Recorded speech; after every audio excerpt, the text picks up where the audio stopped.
Finally WrestleMania 40 की press conference हो चुकी है खत्म। इस प्रेस कॉन्फ्रेंस में रोमन रेंज वर्सेस रॉक होने से पहले ही रॉक एंड रोमन रेंज भाई भाई बन चुके हैं। फिर इसी प्रेस कॉन्फ्रेंस में ही रॉक अपनी हिल टर्न किए हैं, साथ ही साथ रॉक एक चामाट भी जड़ दिए हैं कोडी रोड्स के ऊपर। तो क्या कुछ हुआ इस प्रेस कॉन्फ्रेंस में ये सब बताने वाला हूँ। आप बस इस वीडियो में बन रहे, तो चलिए वीडियो को शुरू करते हैं। मैं हूँ बघा और आप देख रहे हो रेसलडोम।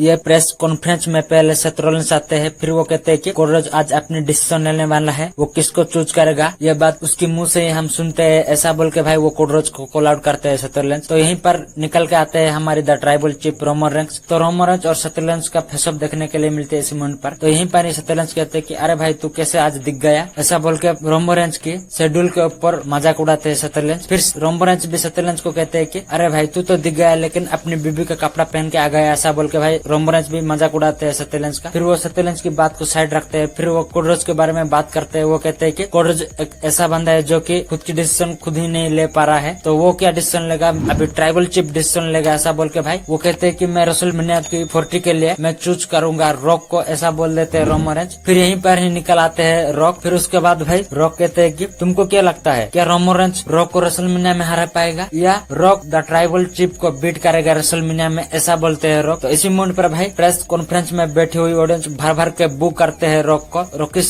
शॉक चांट सुनने के लिए मिलती है। फिर वी वांट कोडी वाला डिमांड भी चलती है यहीं पर। तो ये देख के भाई रॉक बहुत ही ज्यादा गुस्सा हो जाते हैं। फिर वो कोडी रोड्स की फैंस को कोडी क्राई बेबीज बोल देते हैं। उसके बाद वो समझाते हैं कि the rock versus Roman Reigns क्यों रेसलमेनिया में बहुत बड़ा मैच है। फिर वो एक्सप्लेन करते हैं जहाँ पर पहले तो भाई बहुत बड़ा ट्री दिखाई जाती है, जहाँ पर उस ट्री के ऊपर दो हेड में एक साइड रोमन रेंज की ग्रैंडफादर होते हैं, दूसरी साइड रॉक की ग्रैंडफादर होते हैं। फिर रॉक कहते हैं कि दोनों का ग्रैंडफादर ही टॉप पर है, तो इसलिए ये फैमिली वाला स्टोरी बहुत ही ज्यादा इम्पोर्टेंट है और प्रेस्टिजियस है और हम रॉयल फैमिली से बिलोंग्स करते हैं, इसलिए रेसलमेनिया की 40 में ये मैच बहुत ही बड़ा मैच है, ऐसा बोल के समझाते हैं रॉक। फिर रॉक कहते हैं कि अब भी अगर तुमको नहीं समझ में आया तो मुझे घंटा तुम्हारे ओपिनियन से कुछ भी लेना देना नहीं है, ऐसा बोल देते हैं रॉक। ऐसा बोल के भाई रॉक अपनी हिल टर्न कर लेते हैं। उसके बाद रॉक और रोमन रेंज हैंडशेक करते हैं ऊपर। फिर वो दोनों हॉग वगैरह करते हैं। फिर भाई ये दोनों का भाईचारा देखने के लिए मिलती है, मतलब भाई लिटरली रॉक रोमन रेंज की साइड हो गए हैं। तो इसी मोमेंट पर आप देख सकते हो सेथ रॉलिन्स की रिएक्शन, क्या ही रिएक्शन था भाई। यही वाला फोटो को सेथ रॉलिन्स अपनी ट्विटर की डीपी पर रखे हैं, क्या ही बोलूं मैं इसका ऊपर। तो उसके बाद भाई इस प्रेस कॉन्फ्रेंस में एंट्री होती है कोडी रोड्स का। कोडी रोड्स आके कहते हैं कि ये क्या फालतूगिरी चल रही है भाई, इधर मैं रॉयल रंबल को जीता हूँ तो मैं यहाँ पर डिसीजन लेने वाला हूँ कि मैं किसको चूज करूंगा। तो मैं चूज कर रहा हूँ रोमन रेंज को रेसलमेनिया की 40 के लिए, ऐसा बोल देते हैं कोडी रोड्स। तो ये सुन के भाई रोमन रेंज बहुत ही ज्यादा गुस्सा हो जाते हैं। वो कहते हैं कि रॉक और मेरा बीच डोन डील हो चुका है, तू जाके वो 2 नंबर वाला चैंपियन को चूज कर रेसलमेनिया की 40 के लिए। तेरी स्टोरी गाइड तेलने ने, तेरी स्टोरी के बारे में कोई भी केयर नहीं करता है, एक घंटा तेरा स्टोरी, तू स्टोरी फिनिश करेगा, ऐसा कह के खुद की बेइज्जती करता है, साथ ही साथ अपनी फैमिली का भी बेइज्जती करवाता है, ऐसा बोलते हैं रोमन रेंज कोडी रोड्स को। फिर वो कहते हैं कि और तू भी अपने बाप की तरह ही इररिलेवेंट है, ऐसा बोल देते हैं रोमन रेंज। तो भाई ये सुन के भाई कोडी रोड्स का दिमाग सटक जाता है। फिर कोडी रोड्स भी रोमन रेंज की फैमिली के ऊपर चले जाते हैं। वो कहते हैं कि आज अगर यहीं पर तेरा ग्रैंडफादर होते और रॉकी भी ग्रैंडफादर यहीं पर होते तो तेरे को देख के वो बहुत ही ज्यादा लज्जित होते, ऐसा बोल देते हैं कोडी रोड्स। ये सुन के तो भाई रॉक भी गुस्सा हो जाते हैं। फिर रॉक सामने आ जाते हैं। वो कहते हैं कि अगर तू रोमन रेंज की फैमिली के बारे में बात करता है तो तू मेरी फैमिली के बारे में भी बात करता है, अगर तू इसकी ब्लड के बारे में बात करता है तो तू मेरी भी ब्लड के बारे में बात कर रहा है, यहीं पर तूने गलत कर दिया बेटा, ऐसा बोल के एक चाटा मार देते हैं कोडी रोड्स को रॉक। तो यहीं पर ही भाई बहुत ही बड़ा सिनेरियो क्रिएट हो जाती है। इसी मोमेंट पर भाई लिटरली सेथ रॉलिन्स साइड ले जाते हैं, कोडी रोड्स का फुल सपोर्ट करते हैं सेथ रॉलिन्स कोडी रोड्स को। तो इसी मोमेंट पर भाई कोल्ड वार वगैरह देखने के लिए मिलती है, फिर धक्का मुक्की भी देखने के लिए मिलती है। सेथ रॉलिन्स बहुत ही ज्यादा सपोर्ट कर रहे थे इसी मोमेंट पर कोडी रोड्स को। तो भाई कोडी रोड्स और सेथ रॉलिन्स को यहाँ से लेकर चले जाते हो WWE ऑफिसर। इसी मोमेंट पर सेथ रॉलिन्स रॉक को कहते हैं कि तू टीकेओ की बोर्ड ऑफ डायरेक्टर है तो कुछ भी करेगा क्या, ऐसा बोलते हैं। फिर वो कहते हैं कि मेरे को घंटा फर्क नहीं पड़ता है तू क्या है, ऐसा बोलते हैं सेथ रॉलिन्स। फिर चले जाते हैं। उसके बाद बैक स्टेज में ट्रिपल एच की इंटरव्यू हो रही थी, तो ट्रिपल एच कह रहे थे कि बहुत ही बड़ा ईगो वगैरह चल रही है, एटीट्यूड वगैरह चल रही है, अभी ऐसा वगैरह बोल रहे थे ट्रिपल एच। इसी मोमेंट पर रॉक और रोमन जाते हैं, जहाँ पर रॉक कहते हैं कि कोडी रोड्स को कह देना मेरी फैमिली के बारे में ऐसा ना बोले, और कोडी रोड्स का ये जो भी कुछ चल रहा है लोचा वगैरह इसको तू फिक्स कर, नहीं तो मैं और रोमन रेंज फिक्स करेंगे, ऐसा बोलते हैं। ऐसा बोल के वार्निंग करते हैं ट्रिपल एच को, पूरा अच्छे तरीके से समझाते हैं रॉक ट्रिपल एच को। रॉक ये सब इसलिए बोल पा रहे थे क्योंकि द रॉक टीकेओ की बोर्ड ऑफ डायरेक्टर है, सो इसी पोजीशन से ही रॉक बात कर रहे थे ट्रिपल एच को। उसके बाद वो दोनों ही मिलकर चले जाते हैं रोमन रेंज और रॉक। सो भाई रॉक तो अच्छे तरीके से समझाए थे ट्रिपल एच को, लेकिन ट्रिपल एच क्या समझते हैं, ट्रिपल एच भाई सीधा अनाउंस करते हैं ट्विटर टाइटल के ऊपर वो रोमन वर्सेस कोडराज का मैच कंफर्म कर देते हैं रेसलमेनिया की 40 के लिए। तो ये कुछ कांड देखने के लिए मिलती है भाई। लिटरली ये सब जो भी हुआ ना भाई एब्सोल्युटली सिनेमा ही था। तो ये सारे कांड देखने के लिए मिली रेसलमेनिया की 40 प्रेस कॉन्फ्रेंस में। तो इसके बाद भाई क्या होने वाला है, क्यों रॉक ने अपनी हील टर्न किया है, क्या सचमुच रोमन वर्सेस कोडराज 2 रेसलमेनिया की 40 में होने वाला है, तो इसके ऊपर नेक्स्ट वीडियो में डिस्कशन करने वाला है। तो आज के लिए बस इतना तक ही थी। अगर आपको वीडियो अच्छी लगती है वीडियो को लाइक कर देना, शेयर कर देना, उसके बाद चैनल को सब्सक्राइब करके बेल नोटिफिकेशन ऑन कर देना। मिलते हैं अगली वीडियो में। Bye bye.